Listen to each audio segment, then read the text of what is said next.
and Kelvin Walker, the CEO of the Dallas Citizens Council. Thank you all for being here tonight. Thank you.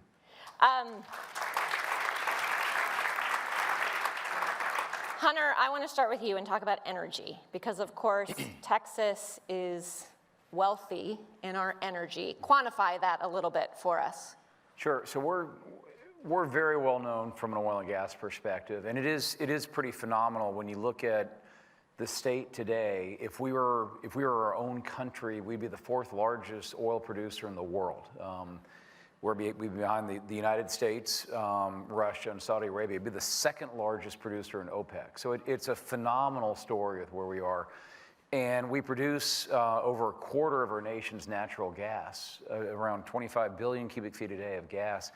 And we're sending over 5 of that down to Mexico right now. So it's a phenomenal story and a very stereotypical one, I think one that most people know and understand.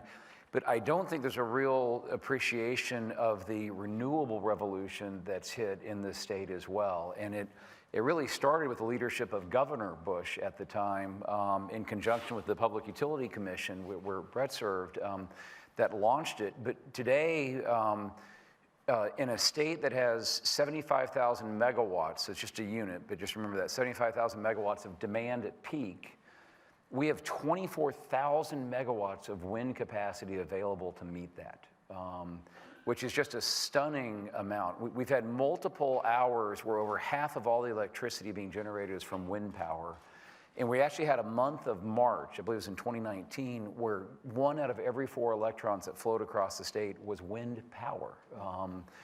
And so we are, I think we'd be the 5th or 6th largest country in the world from a wind perspective. Solar, we're behind only because it's not subsidized. We've had a wonderful approach, letting markets and regulation and consumers drive demand. But we now have 2,500 megawatts of solar, again, in a system that peaks at 75,000. But we have 60,000 megawatts of solar projects that have raised their hand to say we want to connect to the grid. So as proud a history as we've had and the innovation we've had on the oil and gas side, we are truly at the forefront of the next generation of energy, and the battery technology is falling right in behind it. It's an incredibly powerful and bright story. So that is all good news. Talk about the challenges you see that we have to be prepared for in the future. So there's several of those. One of them is it's good news that we're at the forefront of clean energy, because we have challenges with all our energy production as well. We are the #1 polluting state in the country. I had the good fortune of working on Governor Bush's campaign when he ran for president against Al Gore. And there was the political charge of we're one of the greatest polluters in the country, and the flippant response to that is, well, we can fix that. We'll just shut down all the refineries and chemical plants, and it'll all be good. And so it's a challenge because the country needs us and leans on us, but there are costs, and pollution is one of them. And so we do have 3 of the top 15 most polluted cities, but I think equally important, we actually have 20 counties that are a non-attainment zone in at least 1 factor of a hazardous pollutant. And so as we continue with new technologies to show up and support mobility, we're going to need to continue to support that from a policy perspective and a demand perspective. That's going to be critical. We already have been moving off of coal and dirtier natural gas plants just through market forces. That needs to continue. Our other challenge is water, and it's a big challenge because it's a big part of our energy production. But I mean, the stats were up earlier. Every single decade in the 20th century had a drought. And if we had a severe drought right now, we could only meet 75% of the state's needs. And we're about to add 10 million more people in the time frame of our 2036 project. And so it's a real challenge as we look at our oil and gas production, as well as all of our energy manufacturing, to figure out how do we preserve our water, how do we invest in the new technologies that help us create the clean water that every one of our citizens has a right to and needs. Brett, let's follow on this trend and talk a little bit. you're based in Houston, of course, and energy is a significant part of the economy in Houston. Talk a little bit about how you're thinking about the future and making sure you have the infrastructure necessary to support that industry. Well, one of the things that I did when I started at the center is to build on some of the things that I worked with Hunter on almost a decade ago, which is to sort of rethink the energy industry. And if you think about Houston, we are the energy capital of the world, but really we're the oil and gas capital of the world. But our vision is, can we become the low carbon energy capital of the world? So we have the skills, the manpower, the resources really to lead in this revolution of creating this next generation of energy. And you know, it doesn't really matter whether you believe in climate or not, because the people, 169 countries signed the Paris Accord. And there's going to be a huge need and a huge demand for low carbon energy. So why would anyone else in the world, why would we want to cede that to anyone else in the world other than, and why shouldn't that be in Houston? So we're taking some of the things that we did and rethinking the world of energy that I did when I was on the Public Utility Commission, now thinking in Houston about how can we not only decarbonize our own economy, because we are, as Hunter mentioned, a large emitter of carbon, but then how can we learn from that and then take those learnings and then basically export all that knowledge to the rest of the globe. So it's a huge, we need to think differently about it. It's a huge opportunity for us, and that's what we're doing at the Center for Houston's Future. We're trying to create a new vision for Houston as the low carbon energy capital of the world. So that's some of the stuff we're involved in. Okay, so Hunter talked about water. Lack of water. Of course, there's the flip side of the coin on climate issues. There's things like Harvey with too much water. Exactly. And thinking about resiliency. And so how are you thinking about that issue, and what do we have to be thinking about as a state on issues like resiliency? Yeah, it's kind of interesting because we have always had sort of an engineering approach to thinking about infrastructure. And we need to sort of change our framework to think about the infrastructure, particularly in a time where the climate is changing. We are going to have floods. We're going to have floods. We're going to have droughts. And so the real question is, how do we make that infrastructure resilient, and how do we recover from these events? So we shouldn't be thinking about flood control. We should be thinking about how do we live with water on the coast. And there's been a lot of work that Mayor Turner has started to do in this area in particular, and that we were involved in when I started at the center, basically to build this new paradigm around resilience that thinks about shocks. And those shocks could be anything. They could be floods, they could be droughts, they could be wind damage. We had that one during Hurricane Ike. And so you have to think about that. You're not just looking at the last problem, you're looking at all the things that could happen. And then you have to think also about the stresses. What are the things that get challenged when you have one of these events? And so an example of this would be housing. Now, you wouldn't think necessarily that housing would be linked to a flood or to a hurricane, but in fact what we saw is a lot of damage to our housing stock in Houston. And so unless you're thinking more holistically about these problems, you're not going to be able to address them in this new way. So that idea of shocks and stresses is really what we're thinking about when we start to get this new paradigm of dealing with resilience in a different way. Yeah. Okay, let's talk a little bit about transportation. Of both people, right? We love our cars in Texas, and goods in this state. How are we doing on thinking about the future in terms of what we need to support this growing population and our economic growth in the state from a transportation perspective? Well, it's really interesting because the American Society of Civil Engineers gave us a C on transportation, and we might be kind of depressed about that until we realize that the rest of the United States got a D. So I guess it's kind of like this story about the bear, right? You just have to be a little faster than the other guy. Okay, but how do we get to being an A? Yeah. So we have to invest more in our transportation infrastructure. Now, McKinsey did some work for 2036, and what it showed is we have about a $50 billion gap over the 25 years during this study period where we didn't invest enough just to bring us up to speed with our peers. And so there's a huge amount of money that has to be invested in our infrastructure. And this isn't sexy stuff. And in fact, in some ways, it's annoying that you know, you can't, some road is closed or something like that. But it's vitally important in order to be able to support the state as we go forward. And it's not only the infrastructure that we have with cars, it's really our ports, it's our freight infrastructure, rails, it's things, I guess we'll talk about broadband a little bit, and it's things like flood control. So there's a lot of different areas that get incorporated into this idea of infrastructure. It's not only the fact that we can't get from point A to point B in our cars, you know, when we're trying to go to work or trying to go someplace. It's really about thinking more holistically about all these different types of infrastructure, which all have to work together in order to create sort of this, the lifeblood, which is what infrastructure is for our state. Okay, and how do you do that? Well, there's a couple different things that we need to do. We need to look at new models. So one example in other parts of the country and other parts of the globe are things like infrastructure banks.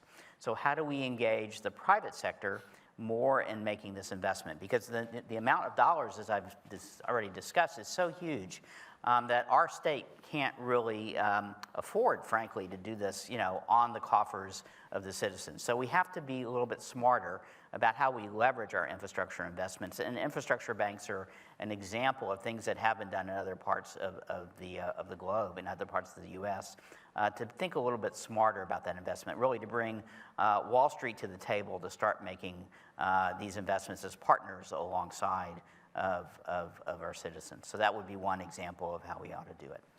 So on infrastructure, you mentioned broadband, thinking about broadband as an Right. infrastructure investment in our state. Why does that matter? And Kelvin, I'm going to ask you that question too. Why does investing in broadband matter to our state? Well, think about this. We all now have our cell phones, and just think about if you go back 10 years ago when we had flip phones. I mean, think about what a difference it is that the broadband infrastructure has made to our lives, to the way we consume information, to the way we get information. We use it, it's almost like air. We use it almost in every day. And what we're starting to see is this next generation and we don't have it yet, but next generation of broadband infrastructure called 5G. And 5G is really going to start to transform the world in ways that we haven't even envisioned yet. And really for two reasons. It's much faster, and it has what the engineers call lower latency. And so the delay of those packets running across the network is much shorter, and therefore you can do more with it. And so it'll transform transportation, for example, because it'll facilitate things like autonomous vehicles. And so broadband is very, very important. But what we can't do in this state is we all have to move at the same speed. We can't leave people behind, and that's really what the challenge has been, both in rural parts of the state and with certain people who aren't older people or people with lower incomes who aren't as computer savvy and really need those skills. So the real challenge with broadband is not only an infrastructure issue, it's an education issue. Kelvin, can you say a little bit about your perspective on that issue as well and why Sure. this is important? I think Dallas and North Texas, as well as Houston and all of our urban areas, have had a lot of inward migration by corporate moves and people moving to the state over the last 10 years, partly because of our infrastructure, both transportation, but also our broadband within our urban core. Our challenge has been, if you look at Dallas, Houston, and San Antonio, they're all in the top 10 for households without a fixed internet connection. Dallas is #1 in the country. 42% of all people in Dallas do not have a fixed internet connection to their home. So as great as we're doing, the business issue for us becomes the folks who may not be as connected to this digital world. We may be missing out on the opportunity for the next great entrepreneur to create something through the digital economy. So as we think about how important it is, we all use it and we all take it for granted, but imagine for those of you who still have children at home, what happens at your house when Wi-Fi goes out? It's a riot in my house. And so we know that it has become the lifeblood for how we work. And as we think about everything from telemedicine to the reality that if you live in a lower income neighborhood where you don't have access and you walk into an office to get a job, they actually redirect you to go online to fill out the application.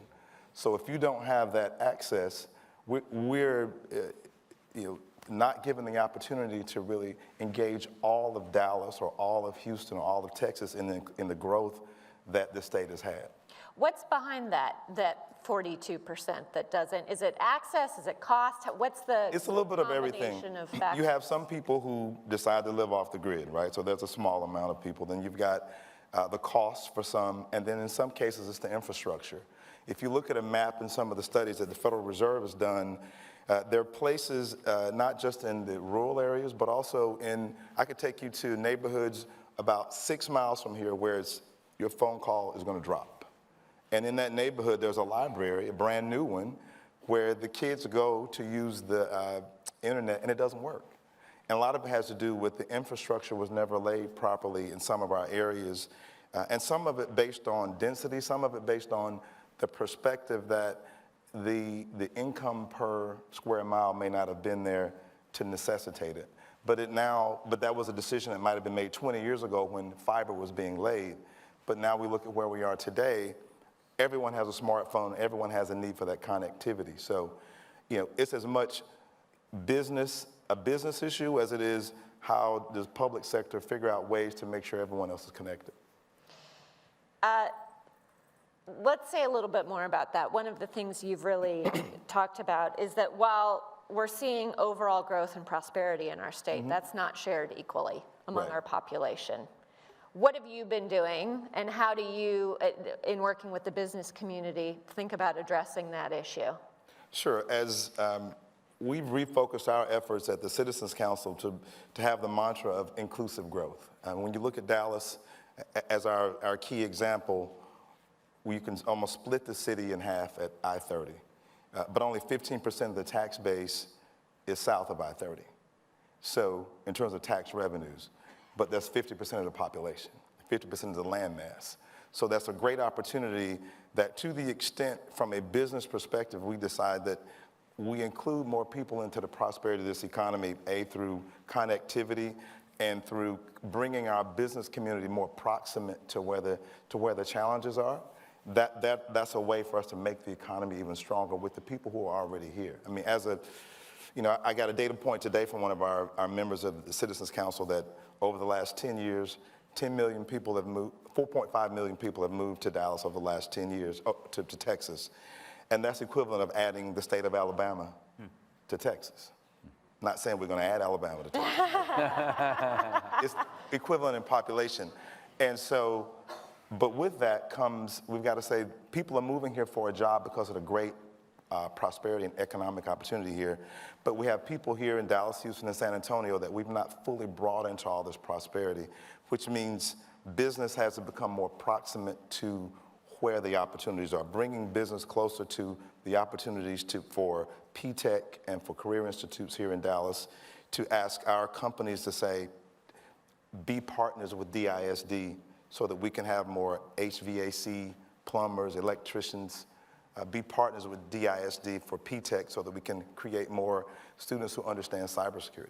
And do you feel like you're making progress on that front? We're in the early stages. Again, this is a long-term process, 2036 and beyond, so that we see those results. But I think the more that we speak to it and we become more intentional in our thoughts about how do we make sure people who have been a little more left out and locked out, we make that a business issue, that the business community is going to be better, the economy is going to be better if we bring more people into that prosperity. So a question I have for all of you as a group is this issue of long-term planning versus sort of being satisfied with thinking about what's happening next year. Where have you seen successful examples of that, or how do you sort of think about that and getting out of the short-term satisfaction of making decisions and being smart about the long term? It's hard. Well, if I could pile on to Kelvin's point, 'cause it's fascinating, and Dr. Joe May, who runs the Dallas County Community College District, talks about, and I can't remember if it's over a decade or slightly longer, the number of jobs have been added to Dallas, and then the inflow of migration from California and other states that have come here, which is fabulous, other than when you start to run the math, you realize we're importing all the jobs that we were creating, and we're leaving huge swaths of our existing communities behind. And so we absolutely can have record low unemployment And you can also have people working 2 low-income jobs to barely make ends meet, but they're employed. And so, you know, it's possible for us to be leading with, you know, families with 2 children, ages 18 or under, being below the poverty line, which as a city is astounding for us sometimes to confront at the same time that we have all of this economic growth going on. And what I will say is and this is where I do think Texas in particular is fabulous, and the last panel I think captured it as well. I think, you know, policymakers, the business community, and philanthropy understand how to get together and solve these problems. And so right here in Dallas, right now, DISD and the community colleges and UNT Dallas have gotten together with support from philanthropy, and we can actually look kindergartners in the eye and their parents and basically say, if you stay in school, you don't even have to be top 10%. We can literally move you through an associate's degree into a 4-year institution and graduate free of charge. No money required to make that arc. And again, as a business looking forward, saying we need a workforce of the future, as more and more of our jobs and processes become machine-based, the skills that are required are that much more critical. To be able to look at our young children in our impoverished neighborhoods and say, it's not escaping. Actually, we're gonna meet you where you are, and we're gonna rethink the way that we talk about community and grow this together. It's a really exciting opportunity, but we have to execute on it. And this is where Kelvin's leadership and others has been fabulous. Yeah. Well, one thing, Holly, I've seen is the state level in particular is if we can build big coalitions in the state, and those coalitions cut across what are normal divides. So putting environmentalists and business people and energy people together, bringing in economic developers from West Texas. That's how we got wind built in Texas. We made a $7 billion investment as a state in building transmission, you know, basic infrastructure to bring wind back, the things that Hunter was talking about. And how did we do that? We crossed those divides. We made a coalition where businesses, wind developers and energy companies and environmentalists could all work together. And if we have that kind of coalition, if we can generate that same idea for all these issues, I think we can be successful. So that's how we work on these hard problems. We're never going to get the future right. We're always going to be wrong about what the future holds. But if we can start to think about these collectively, then we can start to make some good decisions. Yeah. Kelvin, any thoughts on that sort of short-term, long-term, and how we better think about long-term and get out of that short-term cycle? So often we think about project to project, but I always think about it also as it's like planting trees. We're going to plant trees under which we will never enjoy the shade if we think long-term enough. I think it's easy to see tomorrow I need to do X, Y, and Z, but to really have the arc of finding time to say, well, we're going to look well beyond what we can even see. It requires a lot of patience because so often, irrespective of we're in the for-profit or not-for-profit world, we're rewarded as professionals on what you do now and what you do by the end of the year. You got to have some marker. But you have to also have that long-term goal that you know will be for your successor to continue to execute. So it's a changing of our mindset and a changing of the intentionality of our mindset about it. Brett, can I ask you about the migration, what we know about migration here in Texas? And we kind of bank on this fact that we create new Texans every day, people are moving into the state, but what do we need to be thoughtful about in terms of migration? Well, I mean, I think one thing that we need to think about is immigrants really are our future. So we are a magnet for people coming from all over the globe. And a lot of those, and Dr. Pfister's talked about it, you know, at MD Anderson, a lot of those people are coming here because for the opportunities to create new drugs, to be part of the medical center we have. And so really what we need to do is treat that as a resource, you know, not as a problem. How do we take these people? How do we create that resource? How do we educate them? How do we provide health care? And those, if we think about that in a different way, that immigrants are our strength, I think that will be a secret weapon that we'll have in the state of Texas. And so there's a lot of work that needs to go on to do that. But that's kind of a mindset shift in how we think about the role of immigrants in our community. And, there's really no going back. I mean, this has already happened. If you look at the changes, for example, in Fort Bend County, right outside of Houston, it was perhaps, one of the reddest counties in the country. Tom DeLay was elected there. Now it's completely changed. New judge of Fort Bend County, J.P. George is an immigrant from India. And so, the whole demographics have changed in a very short period of time. So that's, Stephen Kleinberg at Rice talks about, as Fort Bend County goes, so goes Texas, and then as Texas goes, so goes the world. And so we're starting to see these changes already in our state. And we really should start to figure out how do we embrace them and how do we make that into a really competitive advantage. So that sort of different mindset about immigration, I think, is going to be one of the secrets of our success. Yep. Okay. Well, to end this panel, I want to ask you the same question I did the last panel, sort of your words of wisdom, either a caution or a sense of optimism that you have on the particular issue that you really focus on. So, Hunter, as an expert in the energy sector, what's your parting words of wisdom for this group?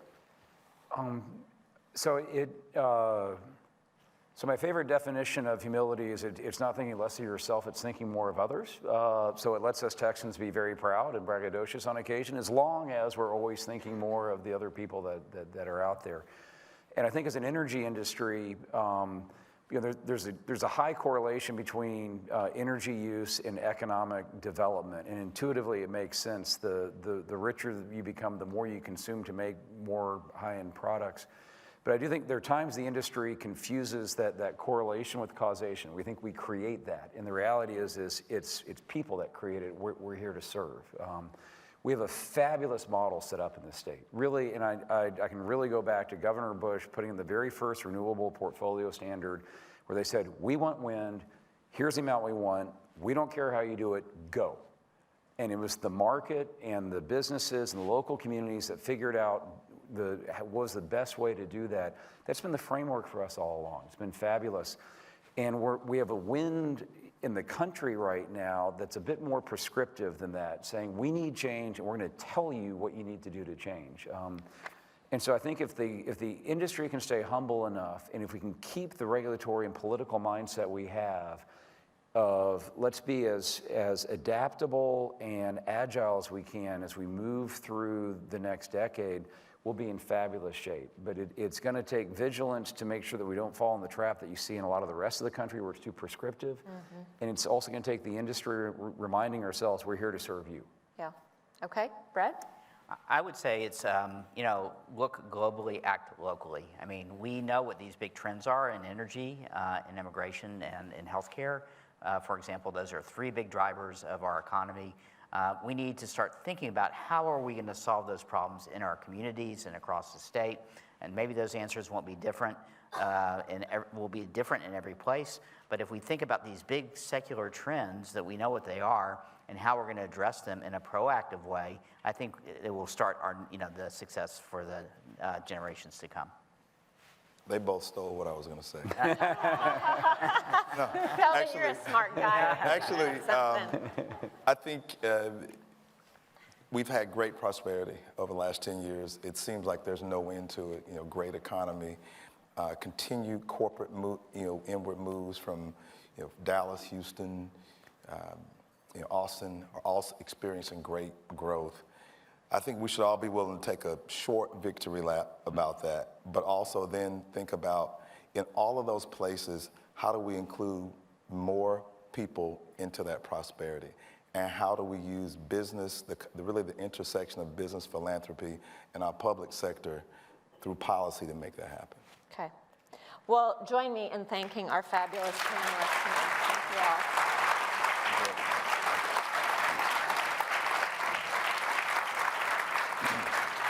And of course, thank you to Highland Capital Management for their sponsorship of this series for us. A couple of updates for you. First of all, our new special exhibit, Liberty and Laughter, The Lighter Side of the White House, is opening March 5th. We figured it was a good time to talk about the lighter side of the White House. To celebrate the opening of that exhibit, Jay Leno is going to be headlining our next Engage event here at the Bush Center on March 10th. So tickets are going to go on sale soon. Pay attention to the emails you get from us if you're a Bush Center member. If you're not a Bush Center member, go to bushcenter.org and make sure you sign up, because donors and members get first notice for all of our Engage events. And we want to make sure you're here to see Jay Leno, which I'm sure will be a sold-out event. So thank you all for being here tonight, and have a great evening.